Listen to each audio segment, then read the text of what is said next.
Hello there, welcome to Planet America's Weekend Edition. I'm John Barron. And I'm Licciardello. This week, is a security guarantee the key to peace in Ukraine? And if so, will it be any better than the one they got back in the 1990s? The Ukrainians, they are tired, they are weary of the war. They would like a ceasefire, they would like a just settlement.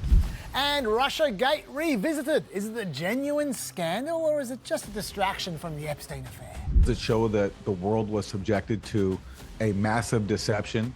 Absolutely, yes. But first this week to the push for peace in Ukraine. After last week's summit in Alaska, President Trump returned to the White House without a ceasefire, but confident progress had been made, in particular around future security guarantees. President Putin agreed that Russia would accept security guarantees for Ukraine, and this is one of the key points that we need to consider. Your team has talked about security guarantees. Could that involve U.S. troops? Would you rule that out in the future? We're meeting with 7 great leaders of great countries also, and we'll be talking about that. They'll all be involved. They are first line of defense because they're there. They're Europe, but we're going to help them out also. What that American help would look like is still very much to be determined. Perhaps intelligence gathering or air support for European ground forces. Either way, Ukraine's President Zelenskyy has seized on the idea. It's important that America agrees to work with Europe to provide security guarantees for Ukraine, and we are very thankful to the United States and to the President for such signal. And this week's follow-up meeting between Trump and Zelenskyy was certainly a lot better than the last time the pair sat down in the Oval Office. Not that it could have easily been much worse. After that bust-up, Zelenskyy was criticised for, well, a range of things, including not being grateful enough. So the very first words he spoke this week were telling. Thank you so much, Mr. President. If I can, first of all, thank you for invitation and thank you very much for your efforts, personal efforts to stop killings and stop this war. Thank you. In fact, he said thank you no fewer than 9 times in the first minute alone. It was Vice President Vance, of course, who was the one who started the attacks on Zelenskyy last time. So this week he had something of an icebreaker ready. And I said, Mr. President, so long as you behave, I won't say anything. And he just chuckled a little bit, and it was a good little icebreaker. Yeah, I'm sure Zelenskyy liked being told to behave. But he got in a zinger of his own following a reporter's criticism over his military-style outfit last time. The same reporter tried to deliver something of a backhander. President Zelenskyy, you look fabulous in that suit. I said the same thing. Yeah, you look good. I said the same thing. Yeah, looks good on you. I said to the one that attacked you last time. See, now he's in. I remember that. Yeah, I apologize to you. You look wonderful. No, my first question for you, President Zelenskyy. In the same suit. You see, I changed, you are not. Well played. Zelenskyy resisted the temptation to point out that Trump was also wearing the same outfit as last time, or that it's obscene to focus on such superficial trivialities when between 60 and 100,000 Ukrainian soldiers have been killed defending their nation in the last 3 years. As a result of the Russian invasion, they have also killed around 14,000 Ukrainian civilians. Zelenskyy didn't even point out that the Trump-friendly reporter Brian Glenn, who asked that question, has rather questionable tastes in suits himself, Chaz. Which is all probably just as well, because President Trump is suddenly thinking that ending this war could be his ticket to more than just a Nobel Peace Prize. It's now about his immortal soul. If I can save 7,000 people a week from being killed, I think that's a pretty... I want to try and get to heaven if possible. I'm hearing I'm not doing well. Yeah. Good luck with that. The Bible, as I recall, has a little bit to say about rich men getting into heaven, and he could also struggle with a few of those 10 commandments as well. But Trump did get some unexpected support when it came to that Nobel Prize. Honestly, if he could bring about the end to this terrible war, if we could pull that off, if President Trump were the architect of that, I'd nominate him for a Nobel Peace Prize. Yeah, so 1 or 2 caveats there from Hillary. But of course, Russia does want to keep a goodly chunk of Ukraine, and that Russian summer offensive is grinding on, and the chunk is getting bigger and bigger by the day, while there is no peace and no immediate prospect of a ceasefire either. President Trump is still pushing for Putin and Zelenskyy to meet face-to-face in the next week or 2. Let them meet. You know, they haven't been exactly best friends. They haven't gotten along very well.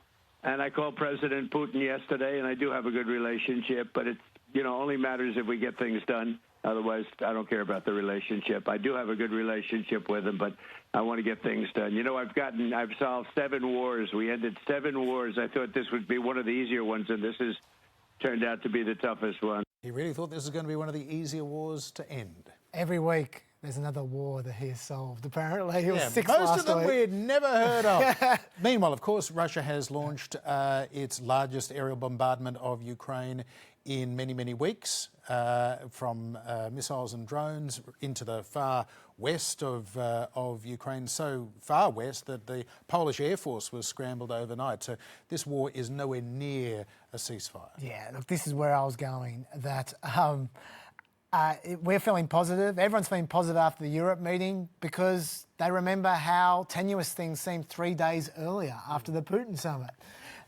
So by contrast, it was great. But in reality, the problems that existed after the Putin summit still exist. They haven't been resolved. You're talking about security guarantees.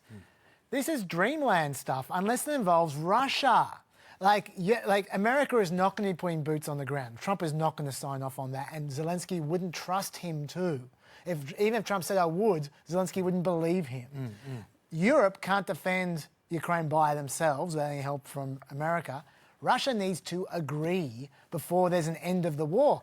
Foreign Minister Sergei Lavrov had this to say directly afterwards. We cannot agree with the fact that now it is proposed to resolve questions of security, collective security, without the Russian Federation. This will not work. Seriously discussing security issues without the Russian Federation is a utopia. It's a road to nowhere. And he's right. You need 2 people to end the war. And Putin has been stubborn, to say the least. That's one issue, security. But then there's also the land issue. They just brushed over that when it came to Europe. Russia has at no point in time given up their claims to Donetsk. They want it. And Zelenskyy can't give it up. If he gives up Donetsk completely, he's giving up territory that has never been conquered, that they've spent the last 3 years watching tens of thousands of Ukrainians die to protect. He can't just give that up. It's also got huge military ramifications as well.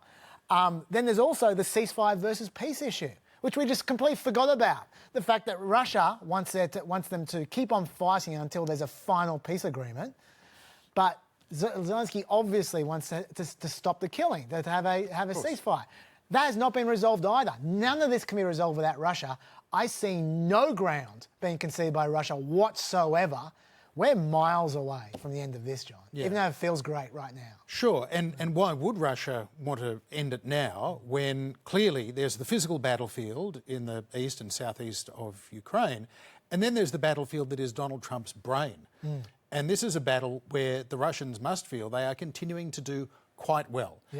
Although Trump is highly persuadable, he basically agrees with the last person he spoke to, and that's part of his psychological makeup, that he wants to be liked by this person. So if Putin flatters him and tells him this is how it's going to have to be, he goes, yes, that's how it should be. And then he goes into the Oval Office, and Zelenskyy, well, he kind of has contempt for Zelenskyy, but Mark Rutte there, very handsome guy, now head of NATO after being the Dutch Prime Minister, oh, well, if he says that there's, yes, we need a security guarantee, oh, yes, no NATO membership, but a NATO-style security, oh, yes, we'll do that.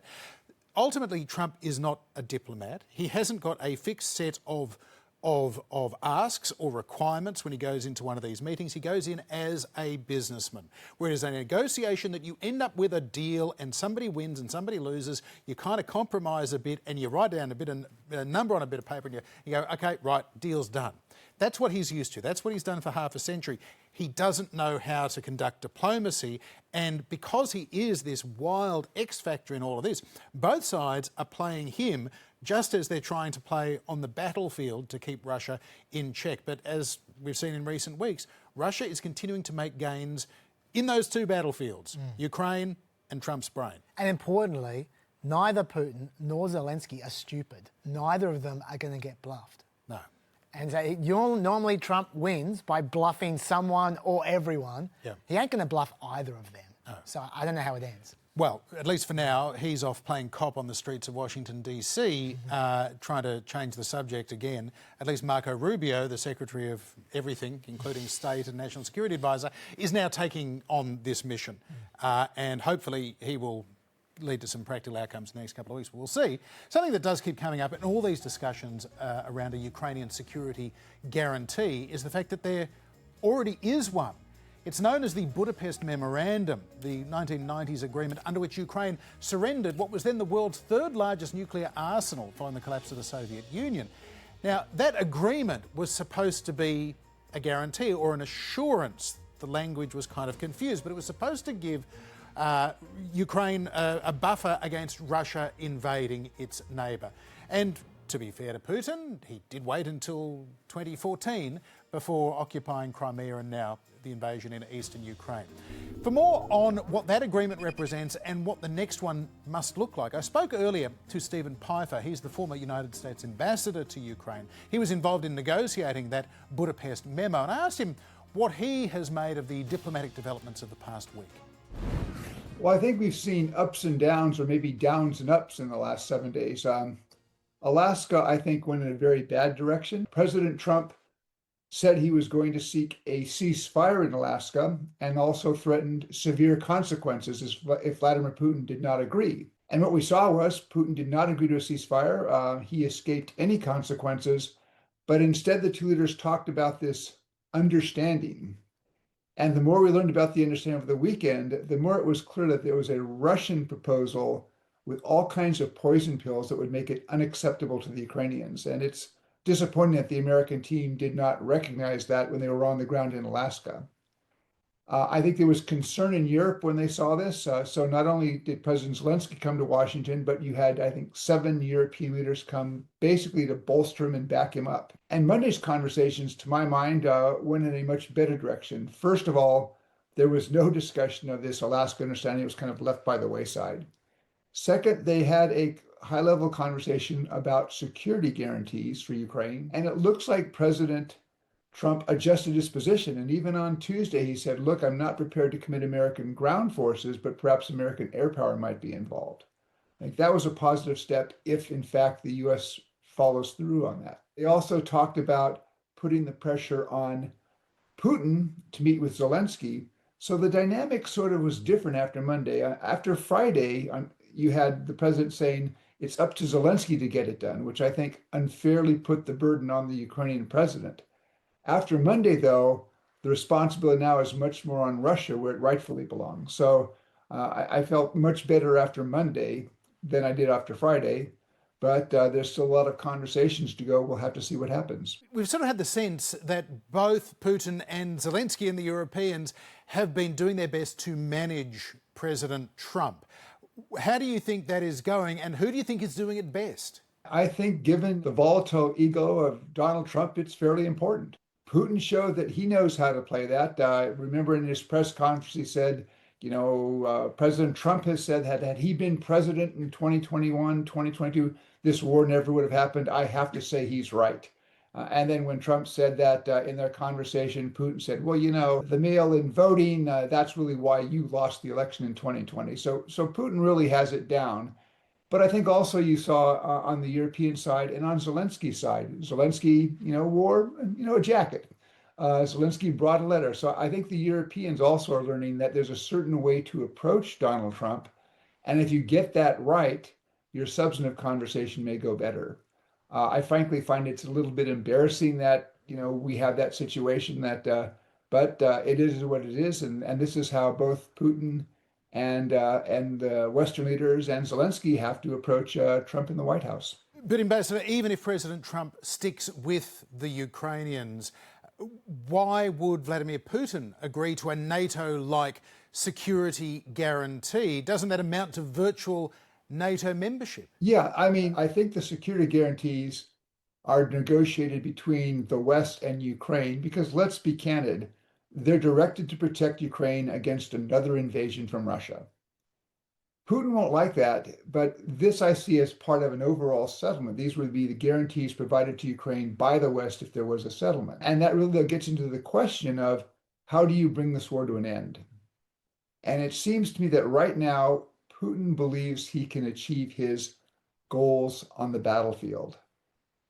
And if we're going to get the Russians negotiating in a serious way, we have to persuade Putin that he cannot do that.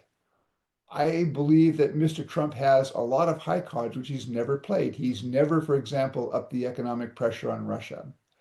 But he's also, I think more importantly, he's taken no steps that would make clear to the Russians that Ukraine will have the resources to buy the weapons and the arms that it needs for 3, 4, 5, 6 years down the road, and that Russia is going to face a well-armed and well-resourced Ukrainian military. And that would require things like seizing Russian frozen central bank assets, asking Congress for more money. But if you did that, all of a sudden Putin might begin to think, I may not achieve my goals on the battlefield, and the costs of trying to do so are only going to be high and escalating.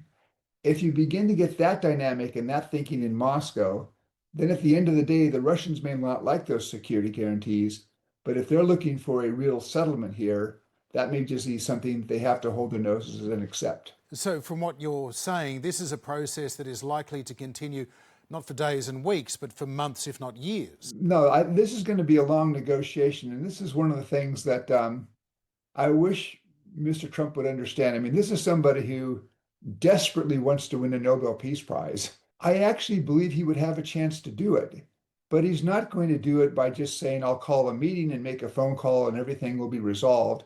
He's going to have to be prepared to do a lot of hard work and be tough with Putin and put pressure on Putin, and it will take time.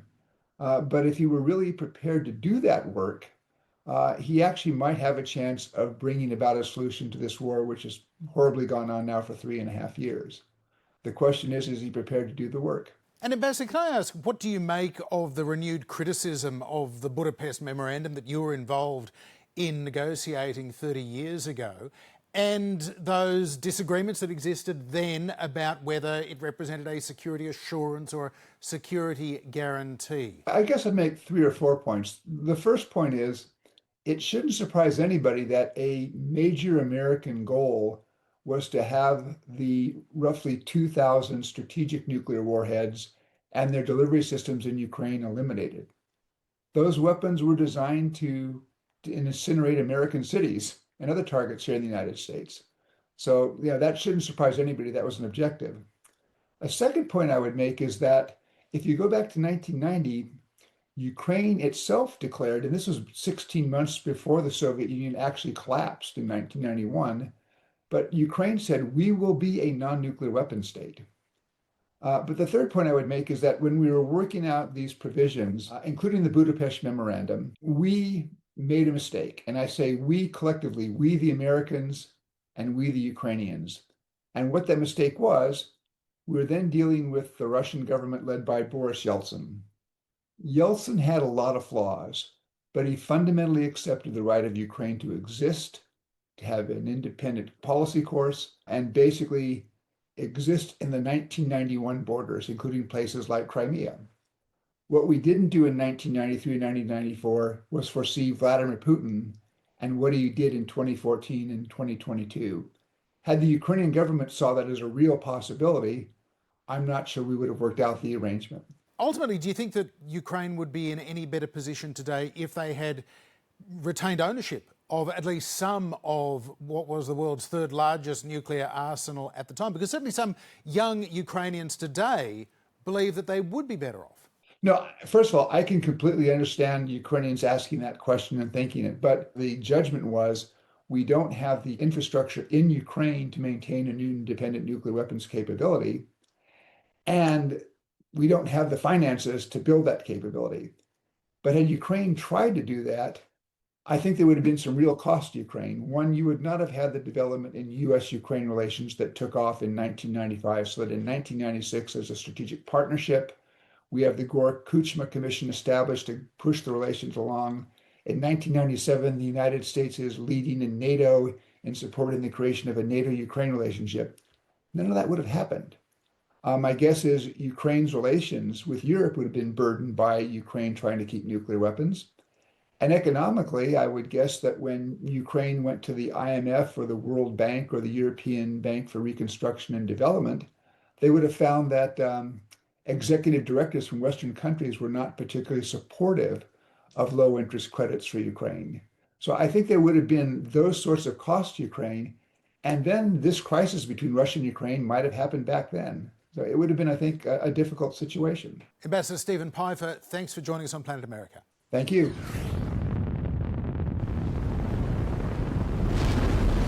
For the last month or so, we've been hearing a lot about Russiagate, but what is it? According to Director of National Intelligence Tulsi Gabbard, it's pretty serious stuff. Maria, the implications of this are frankly nothing short of historic.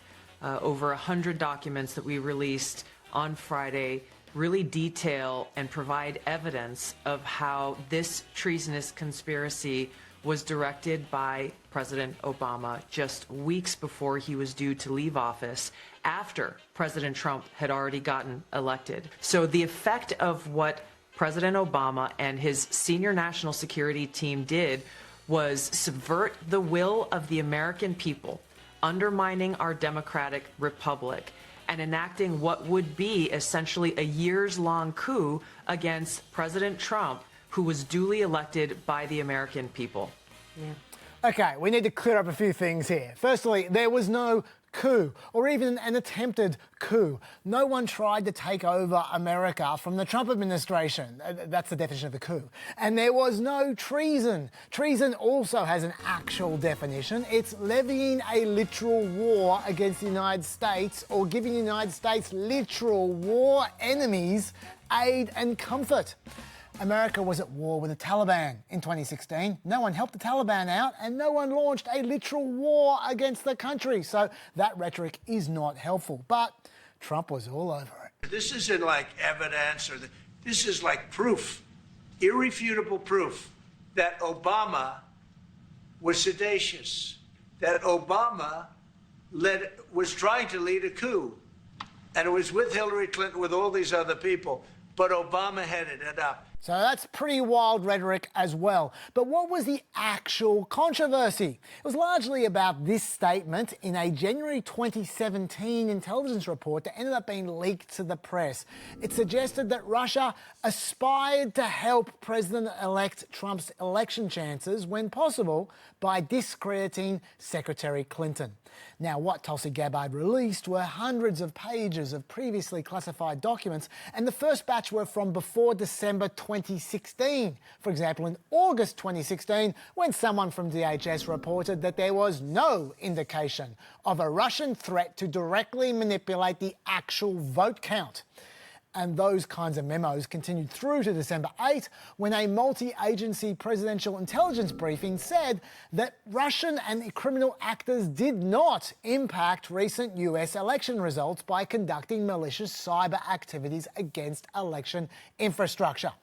But the FBI, for some reason, withdrew from coordinating on that particular briefing, and they announced that they would be drafting a dissent. So that briefing was then recalled.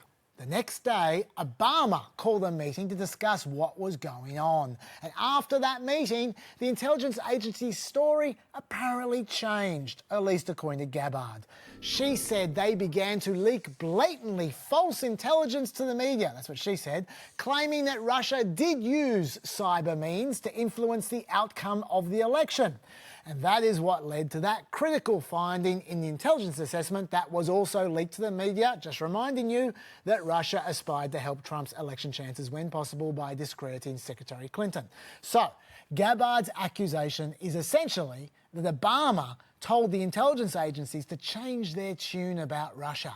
And that is why all this Russian hacking stuff is a big hoax and a coup, apparently. Now, I personally think that's just garbage. I think Gabbard's conflating people talking about Russia hacking election infrastructure, which the intelligence agencies knew before the election was not happening, with people talking about Russia hacking democratic emails, which people thought after the election did happen.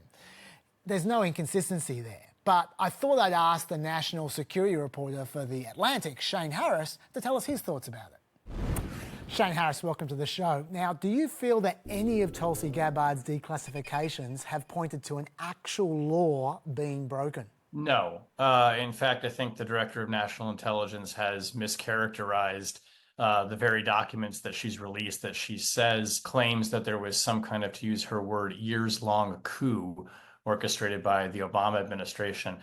Nothing really substantively has changed in the understanding of how the investigation into Russian election interference in 2016 was conducted. And certainly I have seen zero evidence to suggest that there was a crime committed by any of the officials who were involved in that effort. And do you feel that any of Tulsi Gabbard's declassifications, regardless of her categorizations, have pointed to poor intelligence work being undertaken? I don't think so, no. And the reason that I say that is not because it's, my opinion of the tradecraft that was performed, but rather, the analysis that was done in 2016 and early 2017 of Russian election interference was re-examined many times by different organizations, most notably a bipartisan committee in the Senate, which spent a couple of years going back over all of the same information and intelligence that the intelligence community used earlier and came to the very same conclusions. So these results essentially that Tulsi Gabbard is this work that she is now taking issue with, the results of those investigations were replicated by a bipartisan committee, which included, I might add, the current Secretary of State, Marco Rubio. It was also the same information was examined and affirmed by Robert Mueller when he was the special counsel investigating Russia's interference in the elections. And that was an effort that led to felony indictments against Russian individuals. And there have been other examinations as well. So she's not really adding anything new to the story here. How would you describe what the documents allege? Essentially what the documents are saying, and I'll focus on the part that she is really kind of zeroed in on in her remarks, is there were two very important lines of intelligence in 2016 and early 2017 that the U.S. intelligence community was looking at with regards to what Russia was doing to interfere in our presidential election. So taking one of those streams, this is really before the election, there was great concern in the intelligence community that Russian hackers were going to try and somehow alter vote counts in the United States, possibly by interfering with electronic voting machines or manipulating voter rolls, some kind of piece of the election infrastructure, if you will. So they looked at that piece. And then there was a separate piece that intelligence agencies looked at regarding what Russia was doing with manipulating social media, putting divisive ads on Facebook, for instance, and then most notably hacking into Democratic Party and politician emails and then leaking those emails publicly. So in that first stream of intelligence, ultimately the intelligence community, and we can see this in the documentation that Tulsi Gabbard has released, decided that's really not something that we think they thought was really happening. They didn't find evidence that Russia was manipulating vote totals. And so they decided to focus their final analysis on this issue of social media manipulation and hacking and leaking emails. That's more texture, perhaps, than we had before about understanding the two streams and how the intelligence agencies were grappling with it.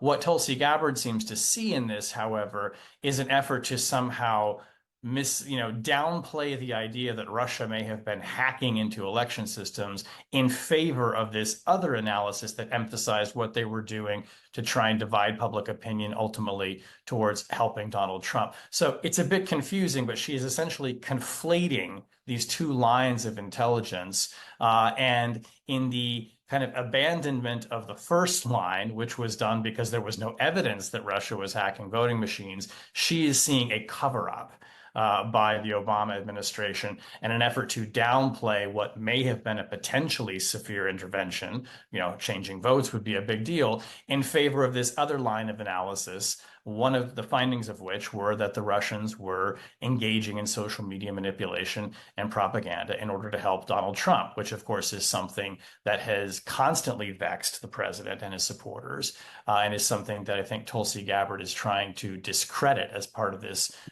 new release of information that she's engaging in. Shane Harris, thanks so much for visiting Planet America. Hopefully, we won't need to ask you about this in 9 more years' time. I hope not. I suspect you might, but I hope not. For what it's worth, let's not forget that in 2018, Putin explicitly said he wanted Trump to win the election. Putin, did you want President Trump to win the election, and did you direct any of your officials to help him do that? Yes, I did. Yes, I did. Because he talked about bringing the U.S.-Russia relationship back to normal. Another important note is that Gabbard is dishonest. For example, in one of her press releases, Gabbard said that the intelligence community consistently assessed that Russia is probably not trying to influence the election by using cyber means. Now, that is a quote, and a definitive one too. So don't worry about different kinds of hacking in that quote. They're flat out saying 0 attempts to influence the election by any cyber means. Except, if you look at the actual document that she took that quote from, it goes on to say, Russia is probably not trying to influence the election by using cyber means to manipulate computer-enabled election infrastructure. Russia probably is using cyber means primarily to influence the election by stealing campaign party data and leaking select items, and it's also using public propaganda. So what we see there is a perfect explanation of what the intelligence community was thinking, both before and after the election. And it's proving there was no cover-up. It's also proving that they didn't change their tune at all. And it's also proving that Gabbard is selectively editing quotes to totally distort their meaning.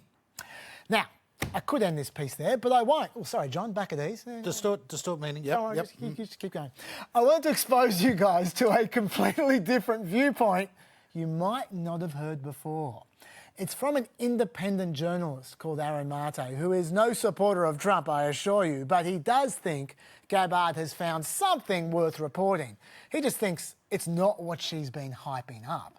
And I personally think that Mate's form is the strongest form of the Russiagate argument, so I wanted to share it with you. Mate noted that in September 2016, according to Gabbard's documents, the FBI and NSA expressed low confidence that Russia was behind the hack and release of Democratic Party emails. They said they lacked sufficient technical details to link the stolen Democratic Party material released by WikiLeaks and other sources to Russian state-sponsored actors. And Mate noted that the NSA is actually the agency best positioned to assess the source of the alleged hacking of the DNC, whereas the FBI had also taken the lead in probing the cyber theft and release of the hacked materials. So those two organisations, they're the ones who should know. He then noted a month later, an intelligence report claimed to have high confidence that Russia had hacked the DNC, but they said most intelligence agencies only had moderate confidence that Russian services orchestrated the release of some of the materials. Even in December, there were indications that the FBI still had doubts. But the final report in January 2017 said that the intelligence agencies had high confidence in the Russian hacking theory.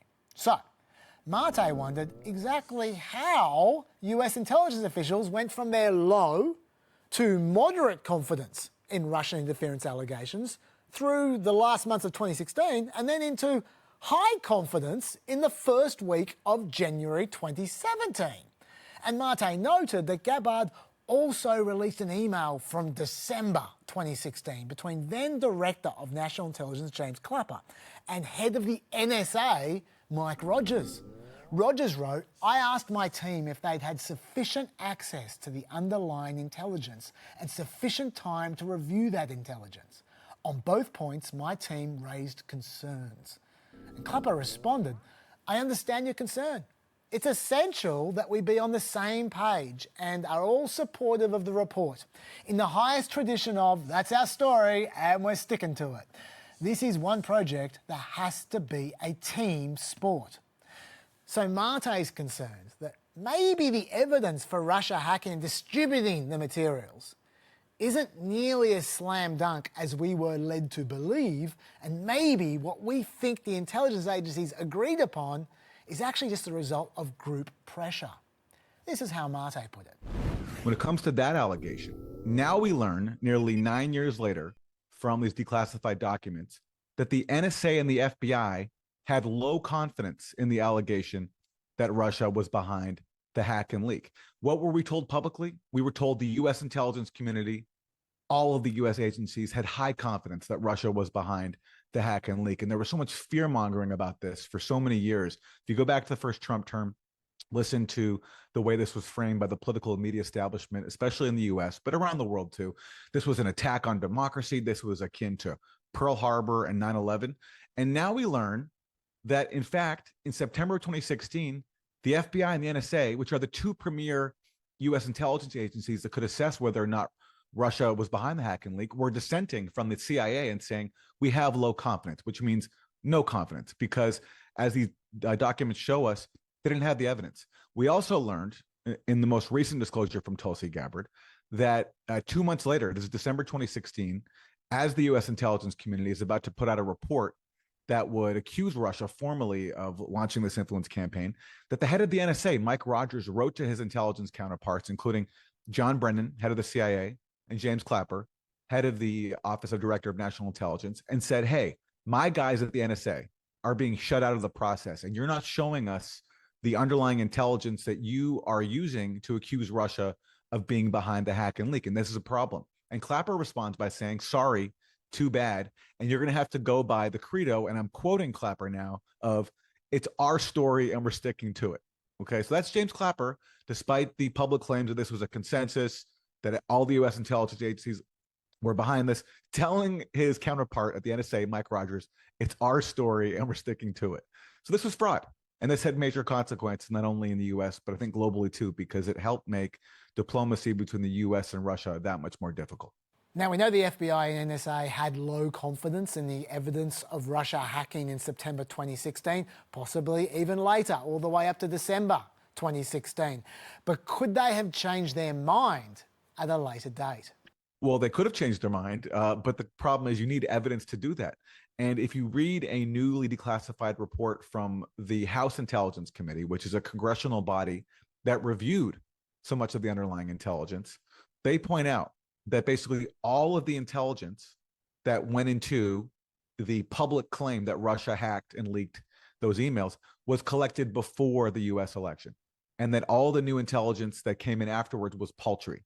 So basically, US intelligence, according to this House review, had no basis to change the confidence of the NSA, the low confidence of the NSA and the FBI. And that's why I think Mike Rogers was complaining in December that his guys were being shut out of the process. Because if you're James Clapper and you're John Brennan, and you're trying to publicly claim that the US intelligence community has high confidence that Russia was behind the hack and leak, you know you have nothing new to change the mind of the FBI and the NSA, who were saying too much earlier that they had low confidence. So what do? You simply shut out the NSA from the process.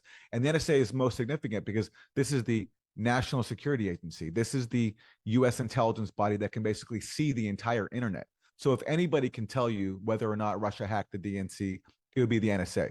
So the response was to shut them out of the process.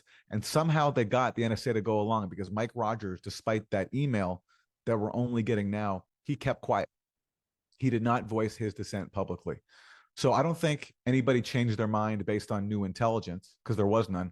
I think they changed their mind because they were intimidated. Are you worried at all that some emails might be being selectively declassified, that they're giving one side of the story that favours the administration, and they're not declassifying other emails that provide more context or a different side of the story? That's always a possibility. I mean, I don't know what else is there, but you'd think if that were the case, somebody would be coming forward and say, this email is misleading. There was another message saying this, but no one said that.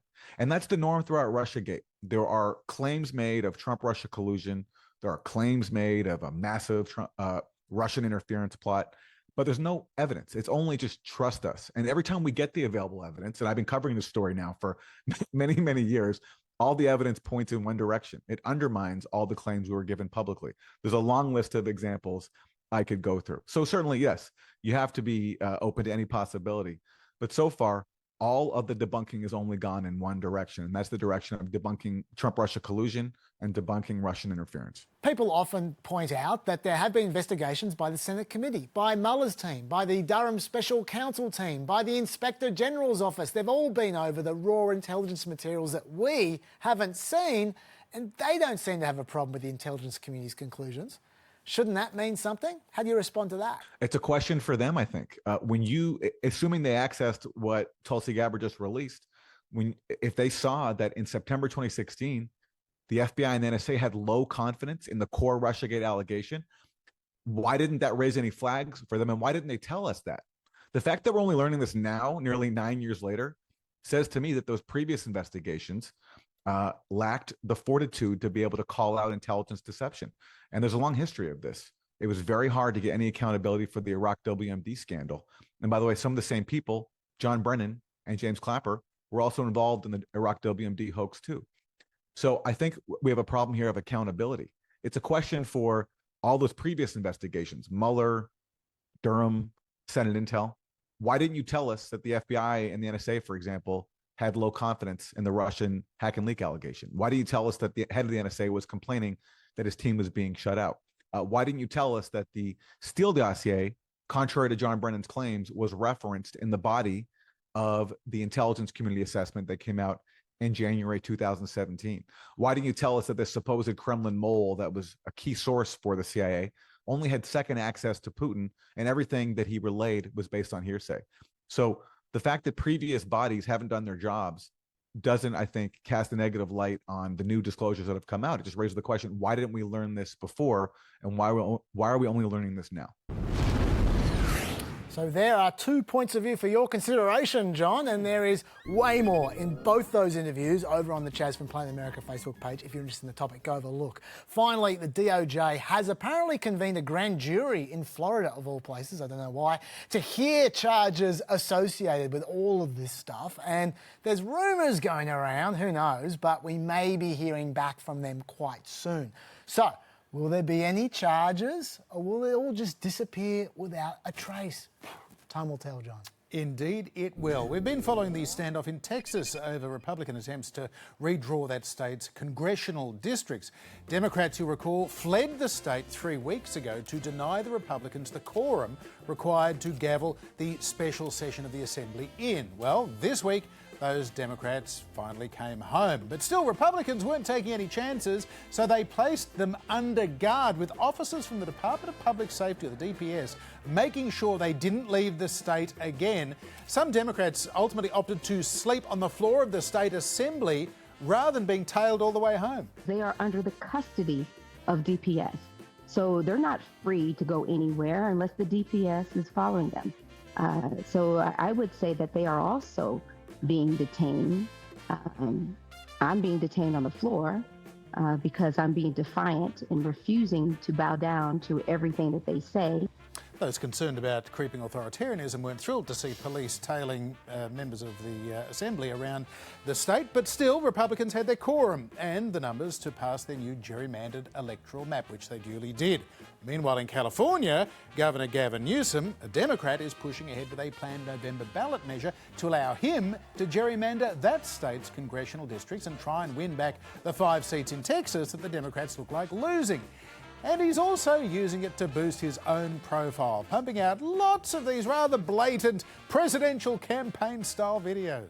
We have got to meet fire with fire. They want to rig these elections because they know what Donald Trump knows. He's going to lose the midterms. We're asking the voters for their consent to do midterm redistricting, to respond to what's happening in Texas, to respond what Trump is trying to excite. Well, Gavin Newsom argues that putting the matter to a popular vote in California makes this a less egregious example of gerrymandering than what's happening in Texas.